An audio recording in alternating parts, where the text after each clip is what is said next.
Orientação Espírita, o seu canal de espiritismo no YouTube, esclarecendo e consolando através dos princípios espíritas. Faça a sua inscrição e renove sua vida. Vamos juntos fazer o mundo melhor. Em todos os momentos, o Livro Espírita é a melhor companhia. Comprando em marcosdemario.com, você apoia a manutenção do canal Orientação Espírita.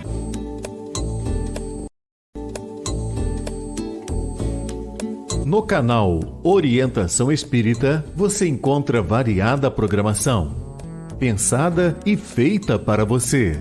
Acompanhe os nossos programas no YouTube. Um olhar para o futuro na construção da Era do Espírito.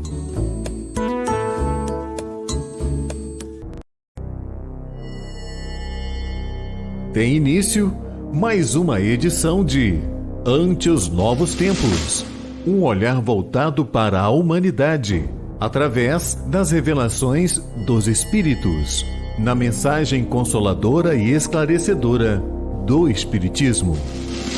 Fique agora na companhia de Marcos Demário. Olá, iniciamos Ante os Novos Tempos, o programa espírita que trabalha para a construção da Era do Espírito e o mundo de regeneração.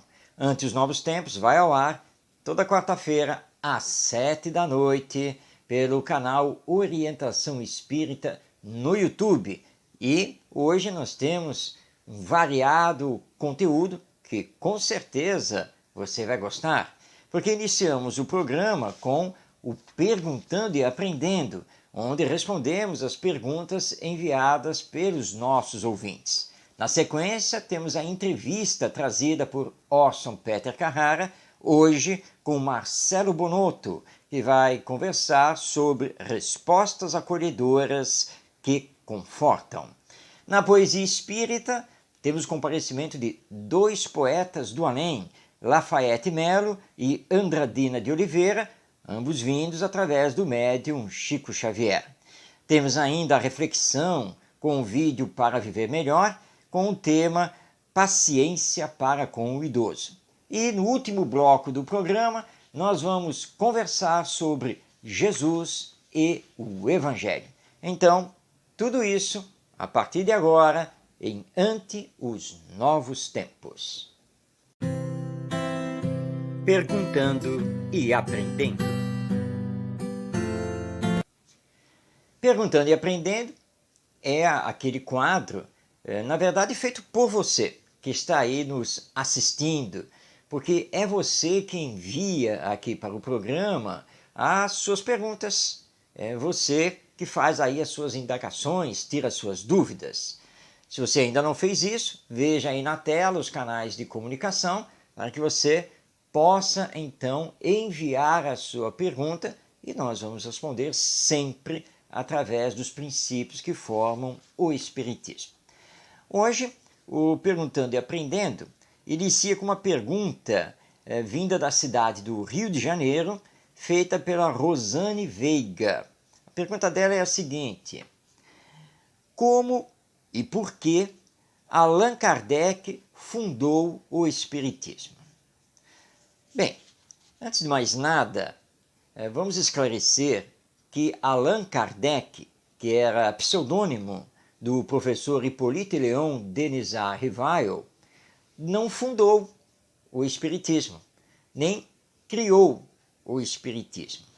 O Espiritismo, ou doutrina espírita, na verdade é uma doutrina trazida pelos espíritos nas suas manifestações diversas através de diversos médiuns. Os ensinos que formam os princípios da doutrina espírita foram trazidos pelos espíritos, ou seja, os seres humanos que se encontram desencarnados vivendo no mundo espiritual. Allan Kardec fez o papel de dialogar com os espíritos, propor temas, perguntas, organizar as respostas, dando então um corpo de doutrina, de conjunto de princípios a esses ensinos espirituais e fazendo também comentários a esses ensinos. Então, por isso que chamamos Allan Kardec de codificador do Espiritismo, mas não de fundador ou criador do Espiritismo. E ele mesmo, em vários textos, em O Livro dos Espíritos, em O Livro dos Médiuns, em A Gênese, na Revista Espírita, em vários textos, Allan Kardec faz essa afirmação. A doutrina é dos espíritos. A doutrina não é dele, não foi formulada por ele, Allan Kardec. Bom, feito então esse esclarecimento, o Espiritismo surgiu em 18 de abril de 1857, com o lançamento de O Livro dos Espíritos, que o professor Denizar Rivaio assinou com o pseudônimo Allan Kardec. E a partir daí, então, nós temos o surgimento do Espiritismo, sua divulgação e o estabelecimento do movimento espírita, com os centros espíritas que procuram, então, representar essa doutrina da imortalidade da alma, da reencarnação, de Deus como princípio de tudo, da lei de evolução e da comunicabilidade entre desencarnados, os espíritos, e os encarnados, nós aqui, os seres humanos. E surge lá na França, em Paris, na metade do século XIX, porque justamente já tínhamos conseguido realizar um progresso intelectual, científico e mesmo moral que propiciava as manifestações dos espíritos e recebemos então as suas comunicações e os seus ensinos. É assim então que surge para o mundo o Espiritismo ou doutrina espírita. Bem, continuando o perguntando e aprendendo, agora nós vamos responder ao José Carlos, que é de São Paulo, capital. Ele pergunta: por que os espíritas não seguem a palavra de Deus conforme está na Bíblia? Nós espíritas respeitamos toda e qualquer interpretação que é feita sobre a Bíblia, que é composta do Velho Testamento e do Novo Testamento. O Velho Testamento é composto de vários livros e o Novo Testamento, igualmente, composto de vários livros. Entretanto, consideramos que a Bíblia não é a palavra de Deus, que a Bíblia foi escrita por nós mesmos, os seres humanos.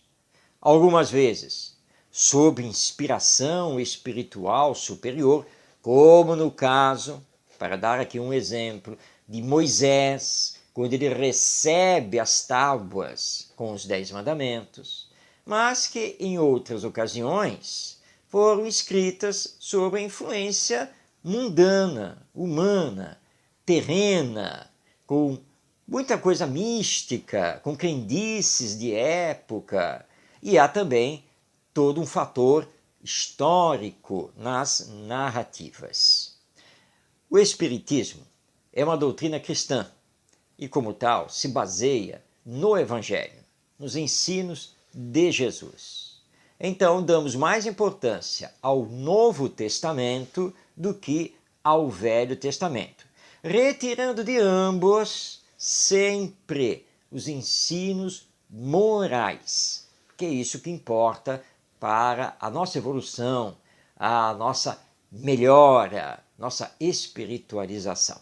Então, nós estudamos prioritariamente o Novo Testamento, o Evangelho, a Boa Nova, sabedores, junto com as pesquisas científicas, que todos os livros que compõem a Bíblia, que aliás a palavra significa conjunto de livros, foram escritos por nós mesmos, os seres humanos, ora sob inspiração espiritual superior, ora sem essa inspiração. Por isso que nós não seguimos, muito menos ao pé da letra, o que está escrito lá na Bíblia e nos referenciamos, então, muito mais, principalmente, ao Novo Testamento, que traz os ensinos morais de Jesus. Muito bem, continuando aqui o Perguntando e Aprendendo, vamos voltar para a cidade do Rio de Janeiro, porque recebemos aqui uma pergunta da Sandra Lopes, moradora aqui dessa cidade, e ela pergunta: se Deus nos criou e sabe de nossas necessidades e já nos enviou Jesus, para que consultar os espíritas? Excelente pergunta, porque é fato que Deus é o Criador de todos nós e de tudo o que existe no universo. Como também é fato, e você colocou aqui na pergunta, que temos Jesus conosco. Ele esteve conosco há mais de 2000 anos, mas seus ensinos continuam conosco através do Evangelho. E se seguíssemos, aliás, os ensinos de Jesus, se seguíssemos os 10 mandamentos que vieram através de Moisés, nós não precisaríamos consultar os espíritos. Porque, na verdade, os espíritos não têm uma moral nova para nos ensinar. Eles vêm resgatar os ensinos morais de Jesus, ampliando-os, e este é o fator importante, com a visão espiritual da vida imortal. Então, ao imortal e reencarnação, nos leva a uma outra visão sobre a vida, sobre nós mesmos, sobre a existência humana, respondendo de onde viemos, o que estamos fazendo aqui, qual é a nossa missão aqui na Terra, para onde vamos. Então, a importância de ouvirmos os espíritos através da mediunidade são as revelações novas que eles nos vêm trazer a respeito dos ensinos de Jesus e a respeito da criação divina.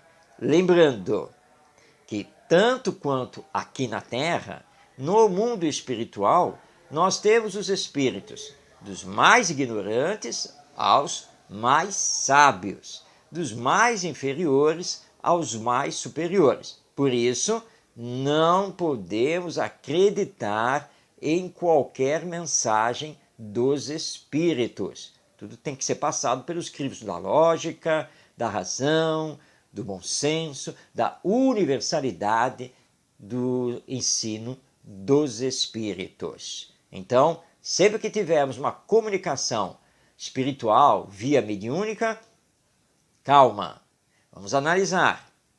Não podemos aceitar qualquer comunicação, mas elas têm a sua importância justamente por causa dessas novas revelações que eles vêm trazer para todos nós. Vamos continuar o Perguntando e Aprendendo? Porque temos mais perguntas. E agora nós vamos responder a Tatiane Castro. Ela é de Duque de Caxias. Duque de Caxias é uma cidade do estado do Rio de Janeiro e que faz parte do grande Rio de Janeiro. E ela então está indagando: não vou ao centro espírita porque me disseram que lá vou virar médium e que os espíritos nunca mais vão me abandonar. Isso é certo? Essa informação que lhe foi passada, Tatiana, não é correta. Na verdade, ninguém precisa virar médium, ninguém precisa desenvolver faculdades mediúnicas para estar cercado pelos espíritos e ter contato com eles. Calma, não se assuste. A realidade do mundo espiritual, ela nos cerca. Porque uma boa pergunta a fazer aqui é: onde fica o mundo espiritual? Muitas pessoas apontam lá para cima, ou seja, né, fica lá no céu. Não. O mundo espiritual é apenas uma outra dimensão da vida. Nós estamos na dimensão material da vida. Os desencarnados, os espíritos, estão na dimensão espiritual da vida. Essas duas dimensões se interpenetram, agem reciprocamente, interagem. Sabe onde estão os espíritos neste exato momento? Muitos deles aqui no estúdio, acompanhando a nossa gravação, alguns para aprender, outros para nos ensinar, nos intuir, nos inspirar. Nós sempre vivemos com os espíritos e eles sempre vivem conosco, mas isso não nos priva nem da liberdade, do livre-arbítrio, nada disso. Os bons espíritos, acima de tudo, respeitam o nosso livre-arbítrio, a nossa liberdade. Agora, frequentar o centro espírita não quer dizer que todo mundo que colocar os pés lá dentro vai virar médium. Médium do tipo Chico Xavier, Divaldo Franco, que são médiuns muito conhecidos aqui no Brasil e mesmo no exterior. Não quer dizer que você vá receber comunicações dos espíritos. E posso dar o meu próprio exemplo. Eu frequento o centro espírita desde a minha adolescência. Nunca recebi uma comunicação, nunca desenvolvi uma faculdade mediúnica, pelo menos assim, de forma bastante ostensiva. Não. Mas o centro espírita é importante para aprender o espiritismo, para vivenciá-lo através dos diversos serviços de atendimento ao próximo. Então não tenha medo de colocar os pés num centro espírita. Você vai ver que não é nada do que falaram a você. Bem pelo contrário, lá no centro espírita é onde se vive a fraternidade, a solidariedade, onde um ajuda o outro, onde se aprende o espiritismo e se faz o atendimento ao próximo para esclarecê-lo e consolá-lo. Não tenha medo do centro espírita, nem do espiritismo e nem da mediunidade. Você só terá faculdades mediúnicas se assim estiver programado para esta sua encarnação. Vamos então agora à última pergunta do nosso Perguntando e Aprendendo, e esta vem de Volta Redonda, aqui no estado do Rio de Janeiro.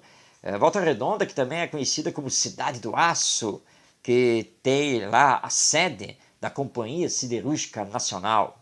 E quem está nos enviando a pergunta lá de Volta Redonda é o Sérgio Almeida. E ele indaga: o Espiritismo é doutrina criacionista ou evolucionista? As duas coisas ao mesmo tempo. Você agora está perguntando, como pode ser isso? Uma doutrina que ao mesmo tempo é criacionista e evolucionista? Sim. O Espiritismo é criacionista porque tem como um dos seus fundamentos, um dos seus princípios básicos, a existência de Deus como princípio de tudo o que existe. Portanto, Deus como criador do universo, como criador da vida. Portanto, o Espiritismo é uma doutrina criacionista. Entretanto, diferente de outras doutrinas religiosas e filosóficas, também é fundamento do Espiritismo a lei de evolução, que tudo progride, tudo evolui, nada existe do mesmo jeito de todo o sempre. Então aí é que está a grande diferença do Espiritismo para com doutrinas que são apenas criacionistas e considerando que tudo existe exatamente como Deus criou. O Espiritismo acredita na lei de evolução para os mundos, para o universo e para todos os seres que vivem no universo, inclusive nós, que somos destinados a chegar à perfeição espiritual. Então, ao mesmo tempo, o Espiritismo é doutrina criacionista, porque acredita em Deus como Pai e Criador, e evolucionista, porque acredita na lei de evolução de tudo que existe no universo. Recomendo aqui a leitura da obra A Gênese, de Allan Kardec, para mergulhar mais profundamente nesse tema. Mas chegamos agora ao final do Perguntando e Aprendendo. Você já enviou sua pergunta? Não perca tempo, olha aí na tela os canais de comunicação e não fique com dúvida. Não fique procurando a esmo respostas. Envie e nós vamos trazer aqui o pensamento espírita para poder esclarecer a sua dúvida. Mas agora está na hora da entrevista, que o nosso querido amigo, companheiro do movimento espírita, Orson Peter Carrara, está sempre nos trazendo. O Orson é lá da cidade de Matão, no estado de São Paulo, e tem feito um trabalho online extraordinário de divulgação do Espiritismo. Nesse trabalho, as entrevistas, que gentilmente ele cedeu ao Ante os Novos Tempos, para que pudéssemos abrilhantar o conteúdo do programa. E hoje, Orson Peter Carrara conversa com Marcelo Bonotto. O Marcelo Bonotto vai falar sobre respostas acolhedoras que confortam. São as respostas do Espiritismo para as nossas indagações, para a nossa existência. Então, sem perder tempo, vamos então ao vídeo da entrevista de Orson Peter Carrara com Marcelo Bonotto. Conversando sobre Espiritismo. Hoje temos a presença de Marcelo Bonotto e nossa temática aqui vai ser respostas acolhedoras que confortam. Muito bem-vindo, Marcelo, uma satisfação tê-lo conosco. Muito obrigado pela sua disposição. Orson, a satisfação é toda minha. Eu que estou muito feliz pela oportunidade de estar aqui batendo esse papo sobre essa doutrina que, como o próprio título falou, né, nos consola, nos acolhe, né, e trazem respostas importantes. Isso faz parte da minha vida. Bom, Marcelo. Marcelo, nós aqui, muita gente te conhece, principalmente em Juiz de Fora, de onde você está falando, mas muitas pessoas que estão assistindo o programa talvez o estejam vendo pela primeira vez. Então nós gostaríamos de conhecer o Marcelo mais detidamente. Eu já tive a minha primeira surpresa aqui nos bastidores. O Marcelo é marido da Gisele Marques, que tive também a satisfação de entrevistar, uma entrevista de grande repercussão. Você que está nos vendo, se não viu, procure lá Gisele Marques no nosso canal de YouTube, parte 1, Gisele Marques, parte 2. A conversa foi tão boa, Marcelo, que dividimos em duas, viu? Então ficou um conteúdo disponível lá. Mas, Marcelo, para quem não te conhece, onde é que você nasceu? Reside hoje em Juiz de Fora, mas onde é que você nasceu? E como se tornou espírita, Marcelo? Então, Orson, eu sou natural de Juiz de Fora mesmo. Nasci aqui, sempre vivi aqui, assim como a Gisele. E é uma responsabilidade muito grande, né? Se vir com essa indicação de que sou marido da Gisele por conta da qualidade de pessoa que ela é, né, e o trabalho que ela executa no movimento espírita. E a gente, na realidade, não nasceu ao contrário da Gisele, né? A Gisele não nasceu em berço espírita, mas é espírita desde criança. No meu caso, não. No meu caso, eu andei por algumas propostas religiosas diferentes, buscando, né, respostas que me preenchessem. Isso é muito interessante. A Gisele ainda faz um pouquinho de hora comigo, porque ela fala assim, você já foi coroinha, você é um semi-padre.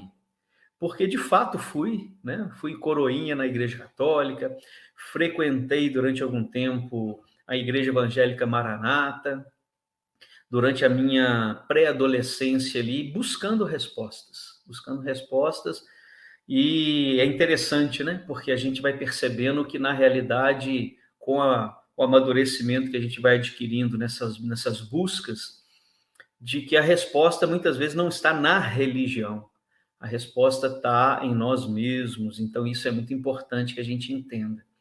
E eu acho que o que me fez buscar uma proposta que me respondesse mais é justamente isso, porque eu encontrei gente boa em todos. Encontrei gente muito boa, gente muito do bem na doutrina espírita, encontrei na religião católica, encontrei na religião evangélica.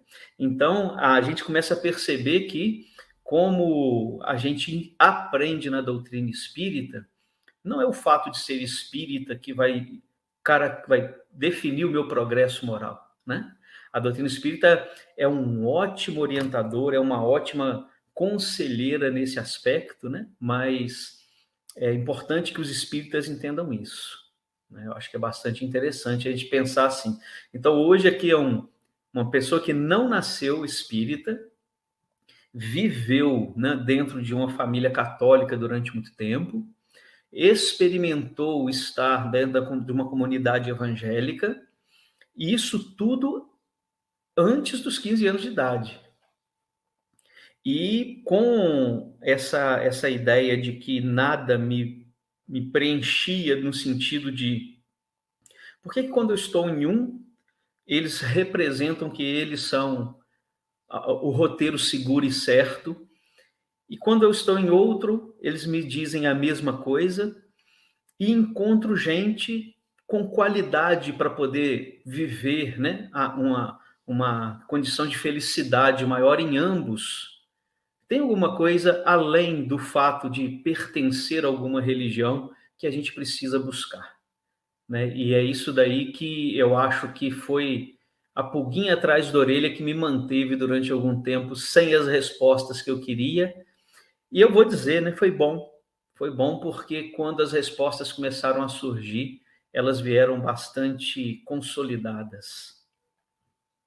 Que maravilha, hein, Marcelo? E agora uma curiosidade, porque você e Gisele, os dois são palestrantes espíritas, e você conheceu o espiritismo antes ou pós-Gisele, ou com Gisele? Como é que foi essa história? Enquanto você Então, responde, eu vou pôr o meu computador na tomada aqui, que eu não me dei conta que a bateria está acabando. Enquanto você tá responde, vai jóia, rapidinho. nossa, vou falando aqui com o pessoal. E, na realidade, eu conheci a doutrina espírita como uma possibilidade antes de começar a namorar a Gisele. Mas a minha história com a da Gisele, ela se confunde na própria maternidade, porque nós temos apenas horas de diferença e as nossas mães tiveram a nós dois no mesmo hospital, no mesmo ambiente, se conheceram no hospital e a gente foi se reencontrar novamente no colégio. Eu e Gisele, a gente foi se reencontrar no finalzinho do ensino fundamental e início do ensino médio. Na época não chamava assim não, né? Na época era ginásio científico. E aí a gente se encontra, não sabia dessa história, Gisele já espírita, eu, na realidade, nessa minha busca, eu não tinha ainda me tornado espírita, mas já havia frequentado palestras públicas, lia algumas obras subsidiárias, isso é uma coisa interessante, né?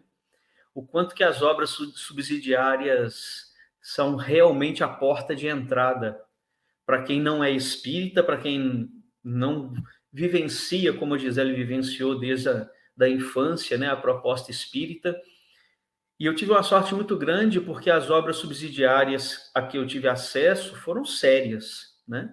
Foram obras subsidiárias da série de André Luiz, por exemplo, que a gente foi lendo, foi entendendo muito mais através da leitura que a gente fazia ali, do que aqueles sermões que a gente ouvia nas igrejas. Então as respostas começaram a vir por situações que André Luiz faz de uma maneira muito brilhante, que é mais ou menos assim: a filosofia espírita muitas vezes é muito profunda, é muito ampla, trata-se de uma revelação divina, que se você só vai entendendo à medida que você vai aprofundando no conhecimento. E as obras subsidiárias, elas permitem muitas vezes que a gente tenha exemplos mais próximos da nossa realidade, da nossa vida, da nossa condição, né? E eu acho que foi ali que eu comecei a tomar, né, o contato com a doutrina espírita de um jeito mais leve. E aí, quando conheço Gisele, a gente, na realidade, faz o ensino médio junto, entra para a faculdade junto. ela espírita, ela brinca e fala assim, você só se tornou espírita porque senão você não ia casar comigo. Aí eu falo assim, não é bem assim, não. E aí, nesse processo, a gente acaba frequentando a casa que ela frequenta desde criança, né? Então, ela me leva para lá, a gente chega também, senta lá no cantinho do salão, assistindo palestra pública, e as coisas foram acontecendo dessa forma, né? Em um dado momento, a dor bate às vezes um pouquinho mais forte, né? E eu resolvo procurar o atendimento fraterno da casa que eu já frequentava, que é a casa que até hoje eu trabalho, né? Em que eu e a Gisele trabalhamos. E aí, no diálogo fraterno, quando eu procurei o diálogo fraterno, buscando respostas para inquietações que são muito próprias, muito minhas, apesar de já ter agora um contato com a doutrina espírita, eu recebo uma mensagem me convidando para o trabalho, né? Então, a partir daí, a gente se sente mais seguro de assumir tarefas, né? Nesse momento, então, a gente começa a participar de uma maneira muito sutil ainda, muito pouca, mas auxiliando num setor, no outro, e as coisas foram surgindo, foram acontecendo. Nitidamente um planejamento reencarnatório, né? Vocês, a questão da maternidade, o encontro posterior, ambos na mesma casa, quer dizer, nitidamente um planejamento reencarnatório combinado, planejado mesmo. Bacana isso, né? E você considera, então, Marcelo, que esse encontro com a doutrina espírita respondeu aos seus anseios psicológicos, emocionais, espirituais, os seus questionamentos de um adolescente, de um jovem, que, deparando-se com a experiência evangélica, católica, naturalmente se perguntava muito, e aí na doutrina espírita você considera que essas respostas foram mesmo marcantes? Uma coisa que eu acho que é muito interessante a gente entender, e que aqueles que de repente estão entrando na doutrina espírita agora, estão buscando essas respostas que até hoje busco, né? Óbvio, a cada dia que passa, a gente consegue entender um pouquinho mais, e a gente sabe que não existe ainda a condição de entender na profundidade que seria aquela que nos permitirá aproximar um pouquinho mais do nosso irmão Jesus, né? Mas a gente vai tentando. E uma coisa que eu acho que é muito importante a gente dizer é que o que mais me incomodava antes de ter acesso à doutrina espírita é não compreender a justiça de Deus muitas vezes na questão do conceito de pecado, enquanto as religiões colocavam, e o conceito de penas eternas, né? Ou seja, como é que pode um Deus bondoso, um pai, né? O próprio Evangelho já nos traz, né, referências do Pai amoroso que Deus é, e não permitir, né, que a gente, na realidade, tenha uma segunda chance, tenha uma proposta de retomar o caminho, né, resgatar aqueles erros que a gente cometeu. E as religiões, muitas vezes, nos oferecem propostas que não são coerentes, né? E eu, como uma pessoa da área de ciências, né, sou professor de química, então eu buscava sempre respostas que me preenchessem, me satisfizessem de maneira mais robusta. E aquelas propostas que muitas vezes a gente observava da ideia da justiça de Deus como uma justiça que não oferece essas oportunidades, é uma coisa que me incomodava mais, né? E aí, dentro dessa busca por questões desse tipo, eu acho que a gente já traz até dentro da gente, né? Porque quando desencarnamos, muitas vezes tomamos noção da nossa realidade espiritual, preparamos uma nova encarnação, né? Esquecemos estando no corpo, mas preparamos, participamos muitas vezes disso daí. E quando a gente tem acesso a uma verdade tão esclarecedora como a doutrina espírita nos oferece, todas essas alegorias que o evangelho acaba recebendo, né? Kardec gosta de usar essa expressão lá no Evangelho segundo o Espiritismo, né? Essas alegorias, elas são eliminadas. Espero que você tenha gostado dessa entrevista realizada pelo Orson Peter Carrara com o Marcelo Bonotto, porque o Espiritismo é de fato uma doutrina que ao mesmo tempo esclarece e consola. Mas você percebeu que colocamos no ar apenas uma parte da entrevista. Se você quiser assistir essa entrevista por inteiro, acesse depois no YouTube o canal Orson Peter Carrara. E aí você terá acesso à entrevista completa e a outras entrevistas que o Orson disponibiliza ali no seu canal no YouTube. Nosso agradecimento aqui ao Orson e também ao Marcelo Bonotto. Bom, agora nós vamos visitar o livro Antologia dos Imortais, obra psicografada pelo querido médium Chico Xavier, porque está na hora de darmos voz aos poetas do além. Começa agora Poesia Espírita. Poesia Espírita. Hoje, na Poesia Espírita, nós vamos destacar dois poetas que retornaram através da psicografia de Chico Xavier e tiveram seus poemas publicados no livro Antologia dos Imortais, publicação da Federação Espírita Brasileira. São eles Lafayette Melo e Andradina de Oliveira. Vamos conhecer primeiramente Lafayette Melo. Ele nasceu, ou seria melhor dizer, reencarnou, na cidade de Uberaba, em Minas Gerais, em 21 de outubro de 1892, vindo a desencarnar na cidade de Patrocínio, também no estado de Minas Gerais, em 15 de agosto de 1953. Além de poeta, Lafayette Melo foi professor, poliglota e jornalista. Foi um dos fundadores e diretores do jornal O Garoto, que circulava ali em Uberaba. Órfão de pai desde cedo, foi um verdadeiro autodidata.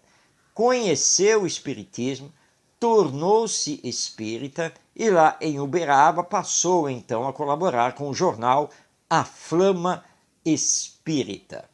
Ele desencarna e aí retorna através do Chico Xavier para nos brindar com o soneto Karma.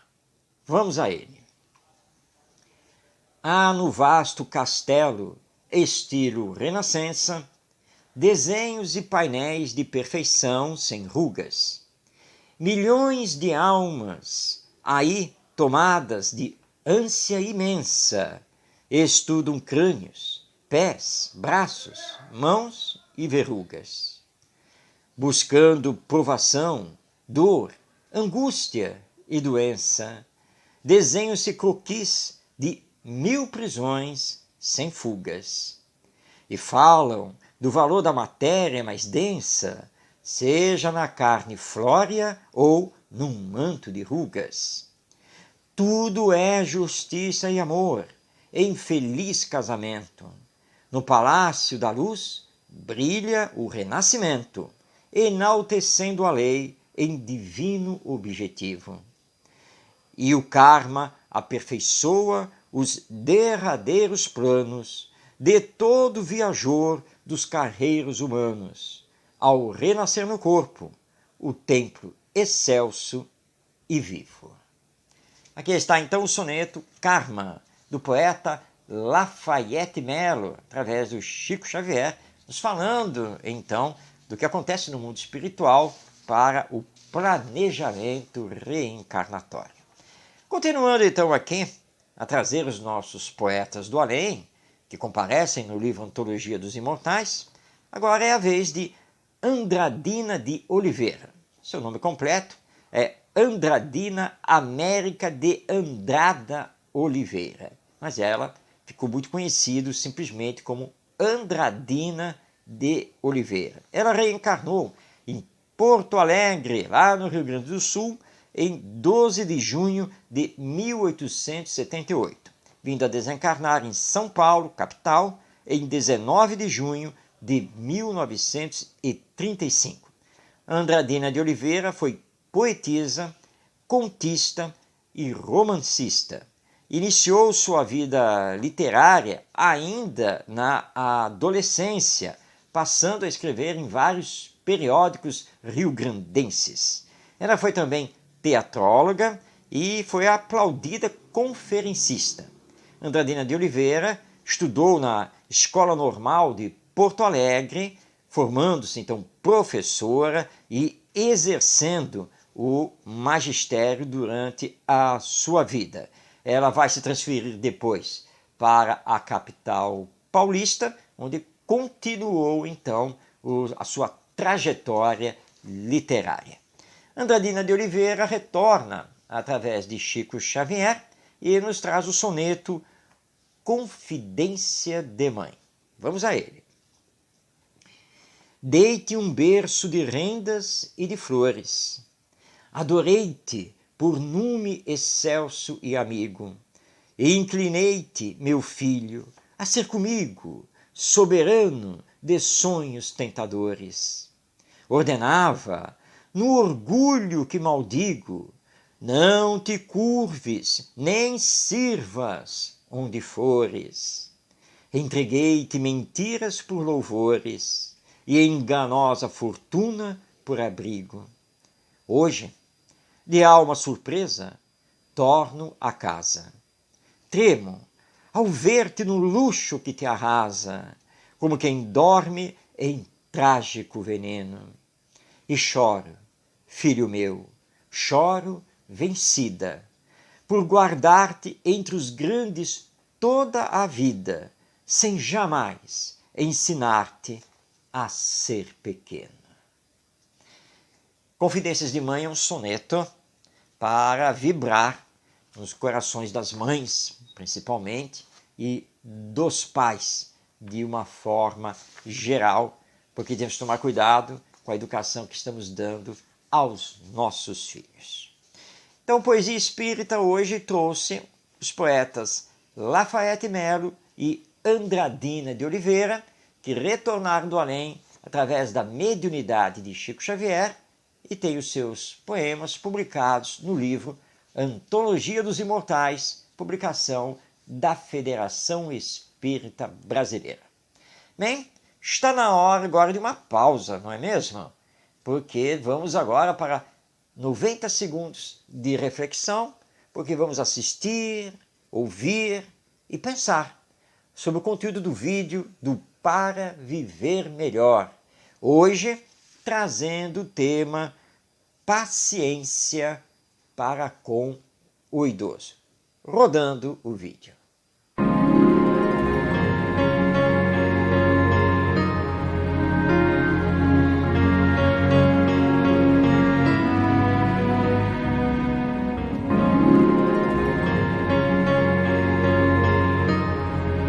Depois de uma existência dedicada aos filhos, à profissão, ao lar, ao estudo e tantas outras coisas que preenchem a vida, temos o envelhecimento do corpo físico e suas consequências, como mobilidade dificultada, doenças e, muitas vezes, a senilidade, que pode trazer confusão mental, quando precisamos de cuidados mais intensivos.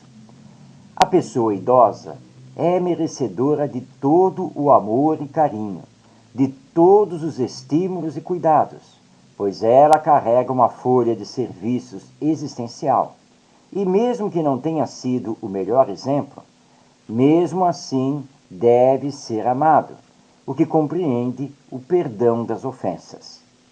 Humanizemos a convivência com os idosos.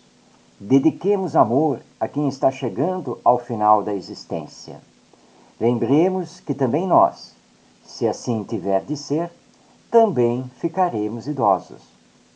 Se você gostou desta mensagem, compartilhe.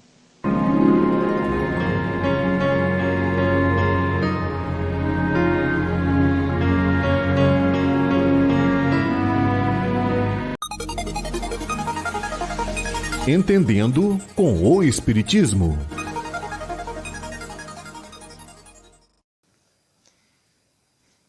Estamos no mês de dezembro. Estamos no mês do Natal, das comemorações natalinas. Você sabe por que o Natal existe? E, afinal, o que é comemorado no Natal? Ele existe para marcar a data de nascimento de Jesus aqui na Terra e a continuidade do seu trabalho a benefício de toda a humanidade na sua evolução. 25 de dezembro é uma data que foi escolhida pela cristandade para então fazer essa comemoração. Hoje nós sabemos, tanto pelas pesquisas históricas, quanto também pelas revelações espirituais, que em verdade Jesus não nasceu no 25 de dezembro, nem no ano que é assinalado. Houve, na verdade, um equívoco, um erro nessa datação. Mas isso não é, de fato, o mais importante. O mais importante é o significado do Natal. Então, comemorarmos o nascimento de Jesus e o que ele representa para nós, os seres humanos, através da sua vida, dos seus ensinos, que constituem o Evangelho, ou a Boa Nova. Mas nós lembramos disso no mês de dezembro? Porque normalmente nós vemos um outro personagem aparecer e tomar conta do Natal. Você já sabe que personagem é esse, não é mesmo? O Papai Noel. Mas o Papai Noel é uma invenção humana que foi assambarcada pelo comércio. Porque ele representa o bom velhinho que distribui presentes para todas as crianças e, por tabela, para todo e qualquer ser humano. E, portanto, a indústria e o comércio veem no mês de dezembro um momento bastante propício e importante para faturar e lucrar. Então nós entramos em dezembro e só falamos de Papai Noel, de presentes, de montar uma árvore de Natal, de preparar a ceia de Natal do dia 24 para o dia 25 de dezembro. Mas e o aniversariante? Onde está, ou melhor dizendo, onde fica Jesus? São poucos que lembram dele. São poucos que lembram de fazer o Evangelho no lar. São poucos que entendem da necessidade de pedir perdão, de perdoar, de ter uma fraternidade legítima e não hipócrita, de abraçar lá um familiar, mas na sequência daquela festa da família ficar afastado dele, porque você abraçou apenas por obrigação social, protocolar. Dezembro, na verdade, é mês para lembrarmos do Evangelho, das suas sublimes lições morais. É o mês para deixar Jesus, em definitivo, nos conquistar, para colocarmos Jesus no nosso coração, ou seja, vibrarmos na lei de amor. Jesus foi muito claro quando disse que precisamos amarmos-nos uns aos outros, que precisamos perdoar as ofensas, que precisamos fazer aos outros somente o que gostaríamos que os outros nos fizessem, entre vários outros ensinos morais. E dezembro deveria representar aquele mês em que mais do que nos outros meses, por estarmos neste clima natalino, deveria representar o mês dos nossos maiores esforços para nos melhorar moralmente e espiritualmente. E a festa do Natal ser uma festa para todos, onde não devemos esquecer dos mais necessitados, porque, infelizmente, aqui no planeta Terra, ainda vivemos às voltas com a injustiça social. E muitas pessoas estão em pleno sofrimento e sequer podem fazer uma comemoração natalina digna. E precisamos lembrar desses, porque temos que agradecer a Deus por tudo que temos, por tudo que recebemos, e saber também repartir, compartilhar, distribuir isso aos outros, se não da forma material, mas principalmente da forma moral. E nós espíritas sabemos que a caridade pode ser feita do ponto de vista material e, ao mesmo tempo, do ponto de vista moral.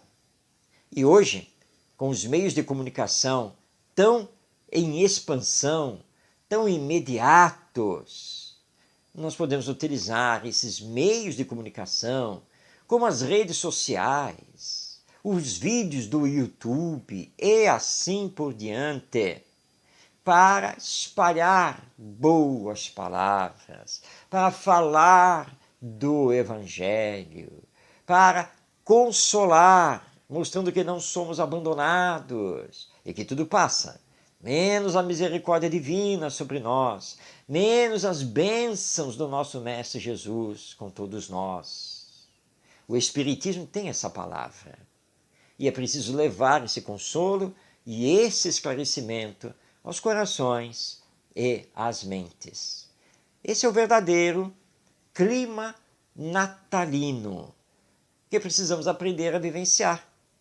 Naturalmente que não só no mês de dezembro, mas como ainda temos muita dificuldade e estamos distanciados de Jesus e do Evangelho, que isso aconteça, pelo menos no mês de dezembro, e se não for possível ainda em todo o mês, mas que aconteça na semana do Natal, nos dias 24 e 25, que são os dias em que precisamos nos ligar realmente à mensagem do Evangelho e lembrar que a festa é para Jesus.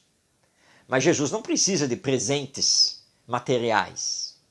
O presente que Jesus quer de nós é que sejamos melhores, é que consigamos viver em fraternidade e solidariedade, que deixemos vibrar em nós as lições do Evangelho. É isso que Jesus aguarda de nós. Então, neste mês de dezembro, e principalmente no 24 de dezembro, que é a véspera do Natal, e no dia 25, que é o Natal propriamente dito, lembremos, antes de mais nada, de agradecer a Jesus, o Espírito mais perfeito que já esteve aqui na Terra e que veio nos trazer a lei de amor e nos governa até os dias de hoje.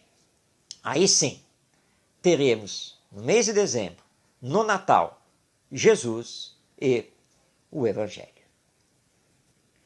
Bem, chegamos ao final de Ante os Novos Tempos, o programa espírita que trabalha a construção da era do Espírito e do mundo de regeneração. Muito obrigado pela sua companhia e que possamos estar juntos toda quarta-feira às 7 da noite através do YouTube no canal Orientação Espírita. Paz em sua vida. Um grande abraço e até nosso próximo encontro.